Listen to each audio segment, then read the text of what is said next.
Bismillahirrahmanirrahim. Assalamualaikum warahmatullahi wabarakatuh. Perkenalkan, nama saya Romeo Valentino, NPM 202214502239.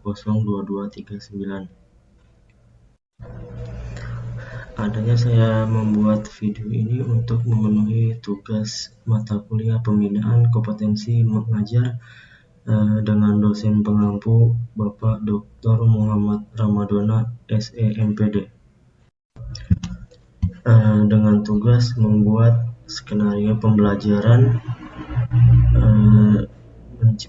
dengan metode menciptakan atau meningkatkan lingkungan belajar yang nyaman. Itu saya mengambil sistem komputer. Jadi skenario pembelajaran sistem komputer dengan metode yang dapat menciptakan lingkungan belajar yang nyaman. Jadi penting untuk meningkatkan pemahaman dan minat siswa. Tadi itu mata pelajarannya sistem komputer, temanya pembelajaran sistem komputer dengan pendekatan praktik dan kolaboratif. Tujuannya itu untuk memahami komponen-komponen komputer dasar sistem, mampu merakit komputer secara sederhana, mengembangkan keterampilan kerjasama dan komunikasi melalui diskusi kelompok. Metode pembelajaran ini menggunakan pendekatan berbasis proyek atau project based learning, kemudian diskusi kolaboratif, penggunaan teknologi interaktif, dan pembelajaran blended atau campuran. Jadi lingkungan belajar yang nyaman itu seperti fasilitas yang memadai, itu menyediakan ruang kelas dengan meja dan kursi yang nyaman serta perangkat komputer yang cukup untuk semua siswa. Kemudian dilengkapi dengan koneksi internet yang stabil, proyektor dan layar besar untuk presentasi. Kemudian ada keterlibatan aktif siswa, itu seperti memberikan kesempatan kepada siswa untuk berkolaborasi dalam kelompok dan mengajukan pertanyaan. Kemudian penciptaan suasana yang santai, tidak membebani, itu seperti dengan memberikan kesempatan pada siswa untuk berbagi pengalaman atau kesulitan yang mereka hadapi saat belajar. Kemudian ada memberikan feedback positif dan konstruktif, itu guru memberikan umpan balik yang membangun dan motivasi siswa untuk terus rajin belajar. Jadi perlunya guru memberikan umpan balik agar siswa dapat percaya diri untuk membangun pembelajarannya. Baiklah, saya akan mempraktikkan untuk menjadi guru yang bisa menciptakan pembelajaran dengan nyaman. Baiklah, saya akan mempraktikkan dengan metode pengajaran guru yang dapat menciptakan lingkungan belajar yang nyaman. Assalamualaikum warahmatullahi wabarakatuh.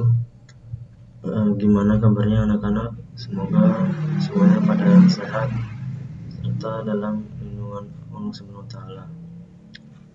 Baiklah, sebelum Bapak mulai pembelajaran hari ini, alangkah baiknya kita mengucapkan puji syukur pada Tuhan Yang Maha Esa karena telah memberikan kita kesehatan, itu berupa nikmat sehat waktu.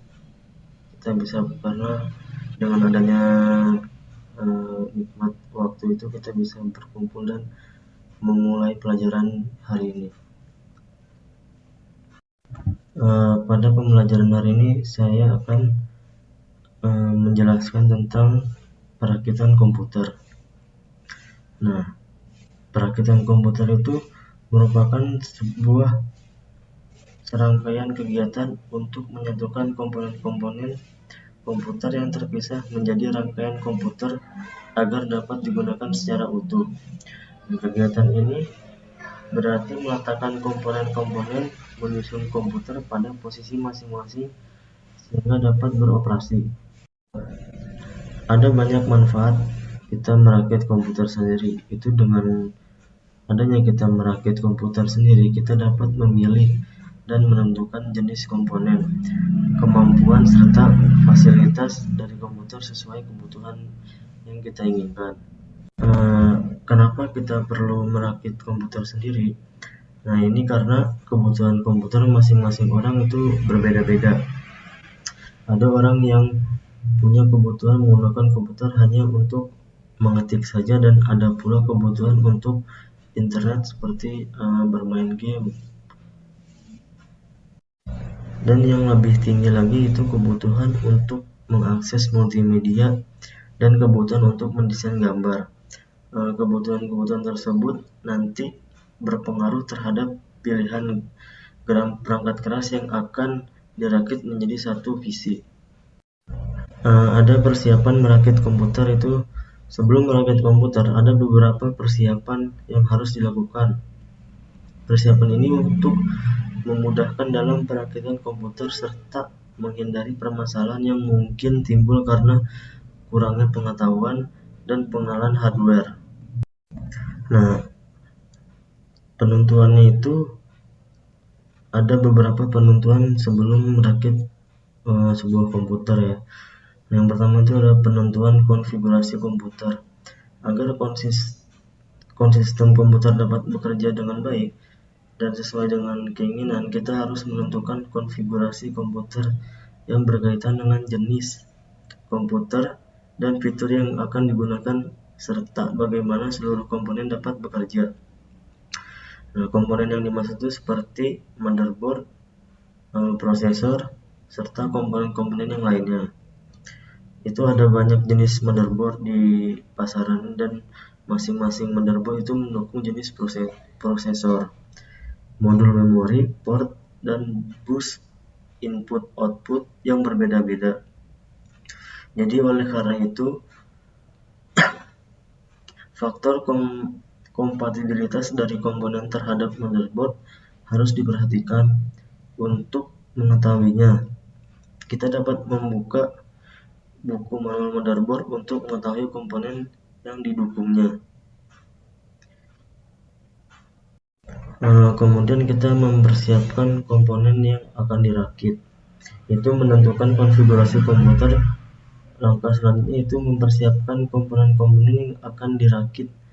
Selain itu, kita perlu juga mempersiapkan peralatan yang dibutuhkan untuk melakukan perakitan. Nah, perakitan komputer itu sebaiknya dilakukan di tempat yang leluasa atau tempat yang lega, karena untuk bergerak sehingga tidak mengganggu aktivitas. Dan pastikan alat dan bahan yang dibutuhkan sudah tersedia. Nah, bahan yang dimaksud itu ialah perangkat keras dan perangkat lunak komputer. Itu ada beberapa perangkat keras yang harus disiapkan, itu seperti casing dan power supply. Nah, casing itu biasa untuk melindungi komponen-komponen yang kita akan pasang. Kemudian ada motherboard, dan ada prosesor, memori seperti RAM, itu ada VGA, video graphic adapter, kemudian ada hard disk, CD-ROM, monitor, keyboard, mouse, kabel data, dan kabel power supply dan monitor.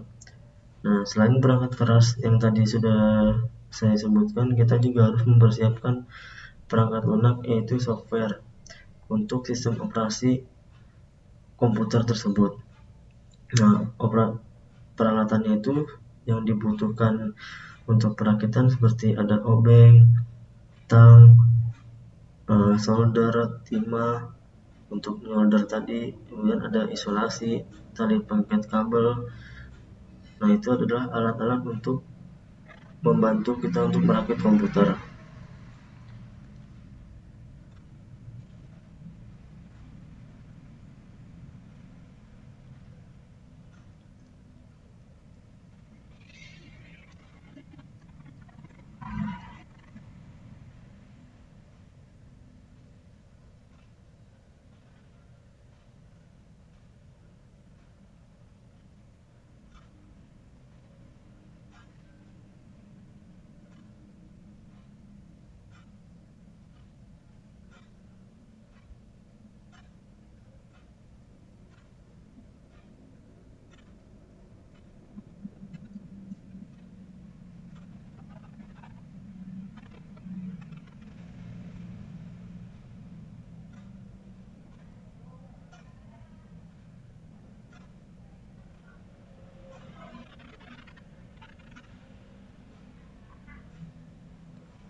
Nah, sebelum merakit, kita juga perlu harus memperhatikan bagian power supply komputer yang terdapat dalam casing atau kotak komputernya, itu di CPU-nya ya, karena ini terkait dengan skala tegangan yang sudah sesuai tegangan listrik di tempat kita atau belum. Jadi kita harus mengecek power supply untuk tegangan listrik ketika kita akan merakit. Nah, bila tipe power supply yang tergolong otomatis, kita tidak perlu khawatir. Bila power supply tergolong semi otomatis, kemudian kemungkinan kita harus memindahkan posisi saklar, mengatur tegangan ke posisi tegangan yang sesuai dengan tegangan listrik di tempat yang akan kita rakit. Sebelum kita akan mulai merakit, saya akan membagikan kelompok untuk mepresentasikan apa saja yang perlu untuk merakit komputer ya. Itu saya akan membagikan 3-4 kelompok untuk mempresentasikan ke depan. Dimulai dari kelompok pertama. Oke, baiklah. Assalamualaikum warahmatullahi wabarakatuh. Saya Kevin dari kelompok 1 akan mempresentasikan hasil kerja kelompok kami, itu tentang perakitan komputer. Perakitan komputer, macam-macam komponen komputer itu ada casing. Casing itu bagian komputer yang berfungsi sebagai pelindung. Kemudian ada motherboard atau bisa disebut papan induk, di mana semua device dipasang mulai dari ekspansis dan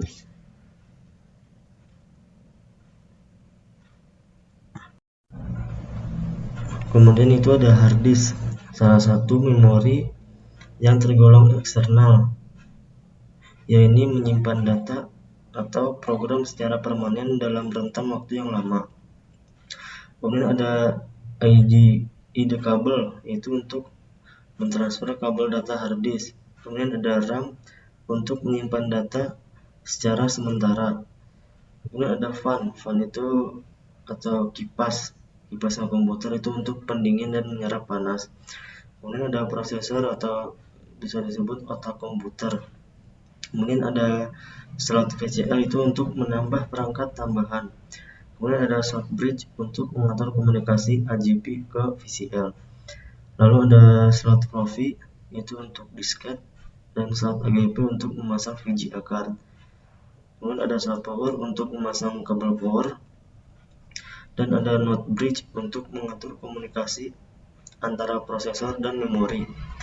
Kemudian ada baterai jam, itu untuk menjaga baterai tetap menyala ketika komputer dimatikan.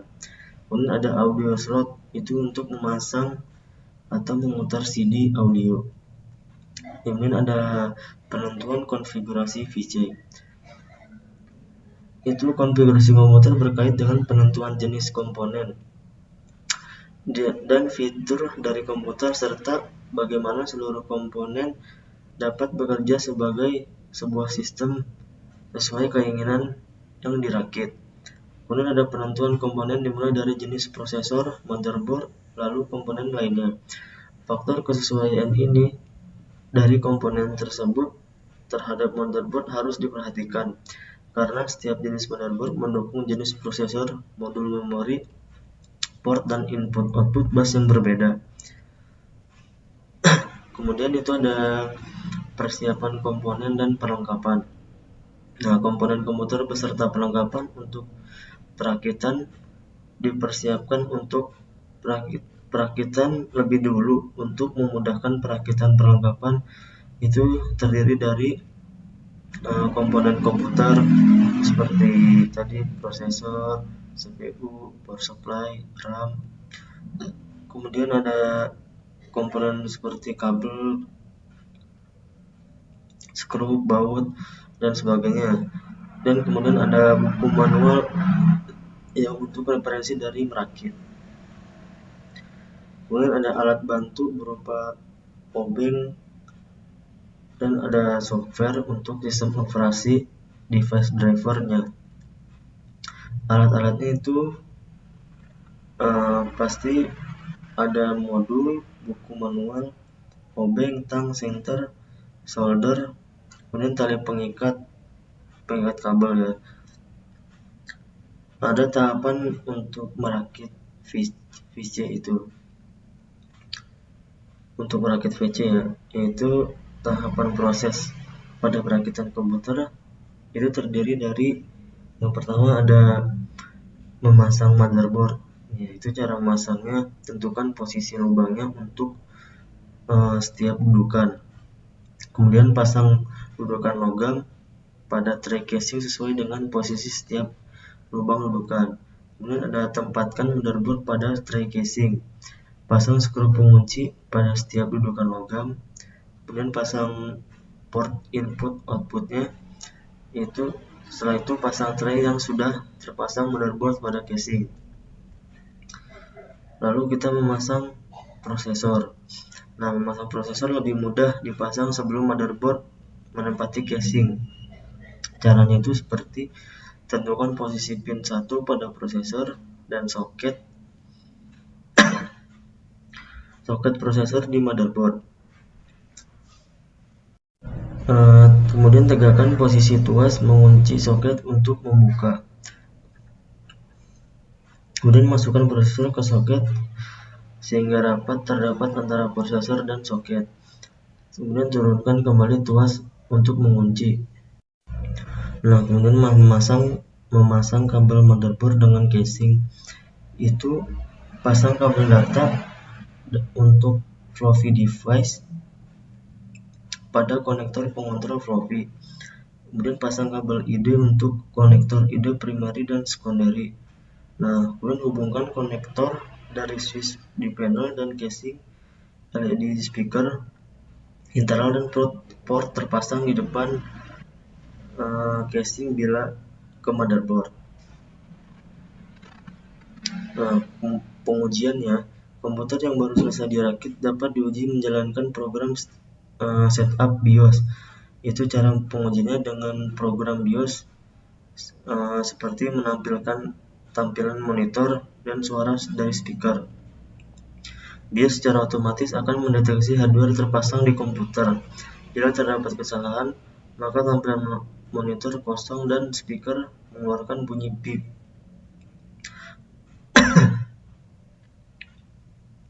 Nah, periksa referensi kode BIOS untuk mengetahui indikasi kesalahan yang dimaksud oleh kode. Tekan tombol interupsi BIOS sesuai petunjuk di layar untuk masuk ke program setup BIOS. Sekiranya cukup sekian dari presentasi kelompok 1. Lebih kurangnya mohon maaf. Wabillahi taufiq wal hidayah. Assalamualaikum warahmatullahi wabarakatuh. Baik, terima kasih untuk kelompok 1 yang sudah mempresentasikan, dan kelompok lainnya semuanya sudah bagus dan hasil rakitan semuanya juga sudah sesuai. Mungkin untuk pembelajaran hari ini dicukupkan karena waktunya sudah habis juga ya. Mungkin saya akan memberikan tugas untuk di rumah, itu membuat pengertian-pengertian atau cara merakit komputer dengan benar ya. Baiklah, saya akhiri dengan pembelajaran hari ini. Wabillahi taufiq wal hidayah. Wassalamualaikum warahmatullahi wabarakatuh.